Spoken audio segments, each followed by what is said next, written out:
Hello friends, कैसे हैं। My name is service Singh. Welcome to you my class. जो students हमारा क्लास अटेंड करते हैं, हमारा वीडियो देखते हैं, वो सबसे पहले इसे सब्सक्राइब भी कर लें, लाइक भी कर लें, बेल आइकन का भी बटन दबा लें, जिससे हमारे वीडियो का नोटिफिकेशन आपके पास तक पहुंचता रहे।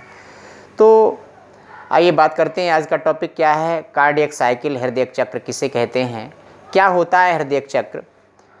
हृदय चक्र किसे कहते हैं।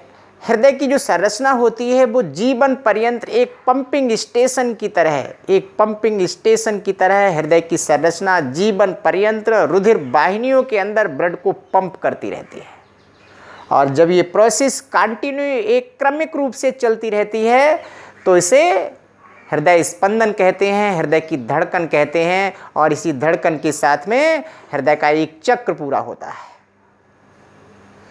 तो इस हृदय की धड़कन में या इसके चक्र में दो अवस्थाएं आती हैं। एक अवस्था आती है सिस्टोल की, दूसरी अवस्था आती है डायस्टोल की। कौन कौन सी अवस्थाएं आती हैं। एक अवस्था आती है सिस्टोल की, दूसरी अवस्था आती है डायस्टोल की।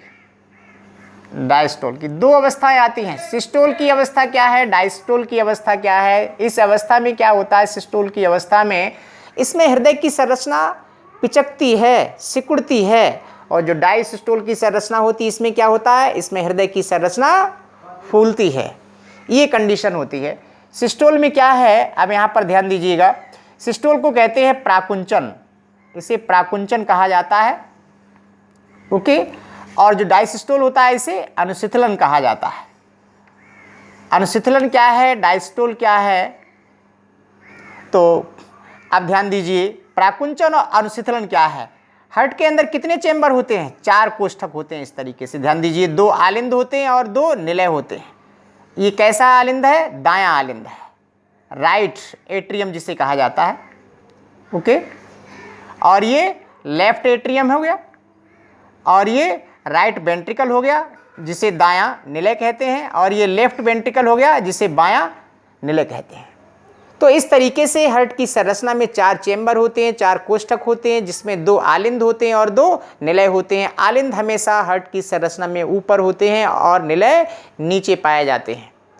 अब यहाँ पर मैंने क्या बताया था, प्राकुंचन या सिस्टोल, डायसिस्टोल, ये दोनों चीज़ें अगर आपने समझ में आ गई हैं, आ जाएंगी, तो इस संपूर्ण प्रोसेस को समझने में कोई वक्त नहीं लगेगा। तो ध्यान दीजिएगा, प्राकुंचन क्या है। यहाँ पर मैंने बताया था प्राकुंचन में हार्ट की संरचना सिकुड़ती है। हार्ट की संरचना कब सिकुड़ेगी, जब निलय के माध्यम से ब्लड के लिए रुधिर वाहिनियों में पंप कर दिया जाएगा। जब ब्लड इस संरचना से बाहर चला जाएगा, हार्ट से बाहर चला जाएगा, तो क्या होगा, हृदय सिकुड़ जाएगा। हृदय सिकुड़ जाएगा, उसका आयतन कम हो जाएगा, पिचक जाएगा। तो ये क्रिया क्या कहलाती है, सिस्टोल की क्रिया कहलाती है। अब डायसिस्टोल किसे कहते हैं, जब सिरा के माध्यम से एट्रियम के अंदर ब्लड प्रवेश कर जाएगा, इंटर कर जाएगा, प्रवेश कर जाएगा। जब ब्लड इसके अंदर प्रवेश कर जाएगा हार्ट की संरचना के एट्रियम के अंदर, तो क्या होगा, हृदय की संरचना फूल जाएगी, अर्थात उसका आयतन बढ़ जाएगा। ये प्रोसेस क्या कहलाती है, डायस्टोल कहलाती है या फिर अनुशिथिलन कहलाती है।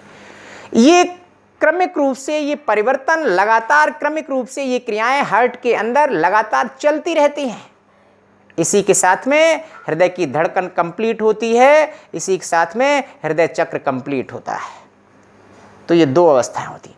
कभी भी हार्ट की संरचना के अंदर आलिंद और निलय दोनों एक साथ कभी भी सिकुड़ते नहीं हैं। ध्यान दीजिए, हार्ट की संरचना के अंदर आलिंद और निलय दोनों एक साथ कभी भी नहीं सिकुड़ते हैं। पहले आलिंद सिकुड़ता है, इसके बाद में निलय सिकुड़ता है। किंतु कुछ समय के लिए आलिंद और निलय दोनों एक साथ अनुशिथिलन की अवस्था में आ जाते हैं, जिसे डायस्टोल कहा जाता है। ओके। अब बात करते हैं कि काल ड्यूरेशन या ड्यूरेशन ऑफ कार्डियक साइकिल, हृदय चक्र में समय कितना लगता है।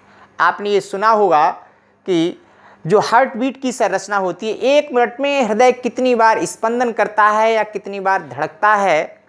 हार्ट बीट की क्रिया 1 मिनट में कितनी बार होती है, एक नॉर्मल व्यक्ति के अंदर हार्ट कितनी बार धड़कता है, तो आपने सुना होगा कि 75 बार, यानी 1 मिनट में हृदय की संरचना 72 से 75 बार तक धड़कती है।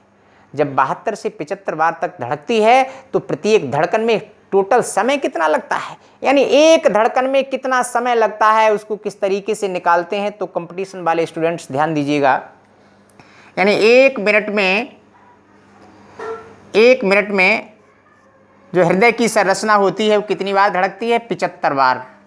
ओके, अगर हम निकालते हैं उसके एक हार्ट बीट में, उसकी एक धड़कन में कुल टाइम कितना लगता है, समय कितना लगता है, तो कैसे निकालते हैं, एक धड़कन का जो टाइम निकालते हैं वो कैसे निकालते हैं, या एक स्पंदन का जो समय निकालते हैं वो कैसे निकालते हैं।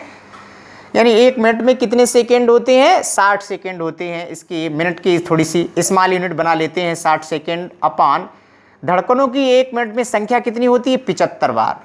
अगर हम इसे कैलकुलेशन करते हैं, अगर इसको हम कैलकुलेशन कर देते हैं तो कितना आता है, लमसम लगभग 0.8 सेकेंड इतना टाइम लगता है। यानी कह सकते हैं हृदय की धड़कन में या उसको एक बार स्पंदन की क्रिया में कुल टाइम कितना लगता है, 0.8 सेकेंड का समय लगता है। हृदय की एक धड़कन में 0.8 सेकेंड का टाइम लगता है एक धड़कन के अंदर, और इसी एक धड़कन के साथ ये लगभग 70 ml ब्लड के लिए पंप भी रुधिर वाहिनियों के अंदर कर देता है। जब एक बार में स्पंदन की क्रिया में 70 ml ब्लड पंप कर दिया जाता है तो आप क्या कह सकते हैं, लगभग एक मिनट में कितना ब्लड ये पंप कर सकता है, 5 लीटर ब्लड पंप कर देता है। इसके अकॉर्डिंग आप निकाल सकते हैं, अगर एक धड़कन में 70 ml ब्लड पंप करता है तो जिसमें 0.8 सेकेंड का समय लगता है तो उसमें एक मिनट में 5 लीटर तक लगभग ब्लड पंप कर दिया जाता है। ओके, तो अब हम इसकी बात करते हैं कि इसमें अलग अलग स्पंदन की क्रिया आलिंद के अंदर भी होती है, निलय के अंदर भी होती है। उसका ड्यूरेशन कैसा होता है, उसका टाइमिंग क्या होती है, उस दोनों के अंदर अनुशीतलन और संकुचन की क्रिया में अलग अलग टाइम लगता है। पहले किसके अंदर संकुचन अनुशीतलन की क्रिया होती है, आलिंद के अंदर होती है। तो आलिंद में कितना वक्त लगता है, संकुचन और अनुशीतलन आपके सिस्टोल एंड डायसिस्टोल समझ में आया होगा। तो ध्यान दीजिए, आलिंद के अंदर संकुचन की क्रिया में कितना वक्त लगता है, कितना टाइम लगता है, 0.1 सेकेंड। संकुचन की क्रिया में, आलिंद को संकुचित होने में संकुचन की क्रिया में 0.1 सेकेंड का समय लगता है, और इसके अनुशीतलन में 0.7 सेकेंड का समय लगता है। इसी तरीके से निलय के अंदर या कह सकते हैं वेंट्रिकल के अंदर संकुचन में कितना टाइम लगता है, उसे 0.3 सेकेंड का टाइम लगता है, और उसके अंदर जो अनुशीतलन की क्रिया होती है उसमें कितना वक्त लगता है, 0.5 सेकेंड का वक्त लगता है। ओके, इसी तरीके से अगर संपूर्ण हार्ट की संरचना की बात करते हैं, एक बार संपूर्ण हार्ट की संरचना हृदय की संरचना में कितना वक्त लगता है, वो भी एक बार संकुचन की क्रिया में आता है और अनुशीतलन की क्रिया में आता है। तो उसमें संकुचन की क्रिया में 0.4 सेकेंड का समय लगता है, और उसमें भी अनुशीतलन की क्रिया में 0.4 सेकेंड का समय लगता है। कंपटीशन वाले स्टूडेंट्स इसे नोट कर लें, इसे ध्यान से देखिएगा, इसे नोट कर सकते हैं। तो इतना समय लगता है। ये क्रियाएं लगातार एक क्रमिक रूप से चलती रहती हैं। जब ये क्रियाएं क्रमिक रूप से चलती रहती हैं उसी के लिए हार्ट बीट कहते हैं, हृदय की धड़कन कहते हैं, और इसी धड़कन के साथ में हृदय का चक्र एक कंप्लीट हो जाता है जिसमें 0.8 सेकेंड का समय लगता है। तो आपने एक चीज़ और पढ़ी होगी, तो ध्यान दीजिएगा। तो एक हार्ट की संरचना के अंदर ये संकुचन की क्रिया स्टार्ट कहाँ से होती है, हार्ट के अंदर संकुचन कहाँ से स्टार्ट होता है, स्टार्टिंग कौन करता है, इसके अंदर वाइब्रेशन प्रारंभ कौन करता है। तो ध्यान दीजिएगा, हार्ट की संरचना के अंदर 4 चेंबर होते हैं। ये एट्रियम है, ये एट्रियम है, ये कैसा एट्रियम है, राइट एट्रियम है। ये कैसा एट्रियम है, लेफ्ट एट्रियम है। ये कैसा वेंट्रिकल है, राइट वेंट्रिकल है, और ये लेफ्ट वेंट्रिकल है। यानी हार्ट की संरचना के अंदर 4 कोष्ठक होते हैं, 4 चेंबर होते हैं, जिसमें 2 आलिंद होते हैं और 2 निलय होते हैं। जो ये 2 आलिंद हैं, ये कैसा आलिंद है, राइट एट्रियम, दायां आलिंद है, और ये बायां आलिंद है। ये दायां निलय है और ये बायां निलय है। ओके, अब होता क्या है, ये क्रिया स्टार्ट कौन करता है? तो ये जो दायां आलिंद होता है, यहाँ पर एक ऐसे नोड की संरचना पाई जाती है। कौन सी संरचना होती है? ऐसे नोड की संरचना होती है। ये संरचना क्या करती है? ये संरचना तंत्रिका कोशिकाओं से, या कह सकते हैं जो तंत्रिका कोशिकाएं होती हैं वो कोशिकाएं इस ऐसे नोड के अंदर एक आवेग तरंग के माध्यम से प्रवेश कर देती हैं। तो ये ऐसे नोड क्या करते हैं? ऐसे नोड क्या करते हैं? जो हार्ट की संरचना होती है ये किसकी बनी हुई होती है? कार्डियक मसल्स की बनी होती है, हृदयक मांसपेशियों की बनी हुई होती है। इस संरचना के अंदर, हार्ट के अंदर हृदयक मांसपेशियां पाई जाती हैं। तो उस समय जो ऐसे नोड होते हैं इनके अंदर एक आवेश तरंग के माध्यम से प्रवेश कर जाता है। कहां से इन्हें ये आवेश मिलता है? तंत्रिका कोशिकाओं से मिलता है। तंत्रिका कोशिकाओं से जैसे इन्हें आवेश मिलता है वैसे ये भी हृदय मांसपेशियों के अंदर उस आवेश के लिए प्रवाहित कर देते हैं, छोड़ देते हैं, जिससे हृदय की संरचना के अंदर स्पंदन की क्रिया स्टार्ट हो जाती है और ये क्रमिक रूप से चलती रहती है। इसी के लिए हार्ट बीट कहते हैं या फिर उसे हृदय की धड़कन कहा जाता है। अब बात करते हैं कभी कभी क्या होता है, ह्यूमन बींग्स के अंदर हार्ट बीट अच्छे ढंग से काम नहीं करता है, या फिर कह सकते हैं हृदय की संरचना अच्छे ढंग से ब्लड के लिए पंप नहीं करती है, या हृदय उतना ब्लड पंप नहीं कर पाता है जितनी कि उसे नीड होती है, जितनी कि उसे आवश्यकता होती है। ऐसी कंडीशन में क्या किया जाता है? शल्य चिकित्सा के माध्यम से होता क्या है, एक कृत्रिम ऐसे नोड का निर्माण कर लिया जाता है जिसका एक दूसरा नाम है, उसे मैं आपको बताना चाहता हूं। उसका नाम क्या है?